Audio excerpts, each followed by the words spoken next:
কি হলো স্যার? তুমি জানো ছোটনের সঙ্গে যে মেয়েটার বিয়ে হচ্ছে সে মেয়েটা কে? কে স্যার? ওটা আমার গার্লফ্রেন্ড। হ্যাঁ, ওর আব্বু টাকার জন্য আমাদের সম্পর্কটা মেনে নেয়নি। আমি বেকার ছিলাম বলে আমাকে অনেক অপমান করেছে। আমি গ্রাম থেকে শহরে এসেছি শুধু ওর জন্য। ও, তুমি তাড়াতাড়ি ড্রাইভারকে গাড়ি রেডি করতে বলো, আমরা এই বিয়েতে অ্যাটেন্ড করব।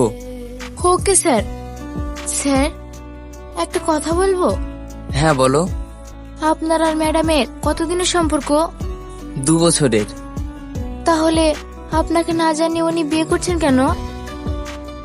জানি না, হয়তো ওর আব্বু জোর করে বিয়ে দিয়ে দিচ্ছে। ও, ড্রাইভার। হ্যাঁ স্যার, তাড়াতাড়ি চলো। Okay sir. হ্যাঁ, বিবাহ করতে রাজি। তুমি কি রাজি? বলো মা, কবুল? কবুল। আলহামদুলিল্লাহ। কবুল। শাবনূর। আরে বাস, আপনি আসুন আসুন।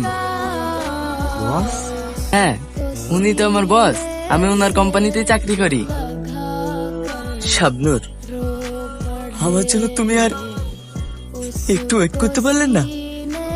আমাদের ভালোবাসা কি এতটাই ঠুনকো ছিল? তোমার আব্বু তো টাকার জন্য আমাদের সম্পর্কটা মানছিল না। আমি শুধু তোমার জন্য টাকার পেছনে ছুটেছি। আমি আজ অনেক টাকার মালিক, কিন্তু ভাগ্যের কি পরিহাস, আমি আজও তোমাকে পেলাম না। বাই দেবে।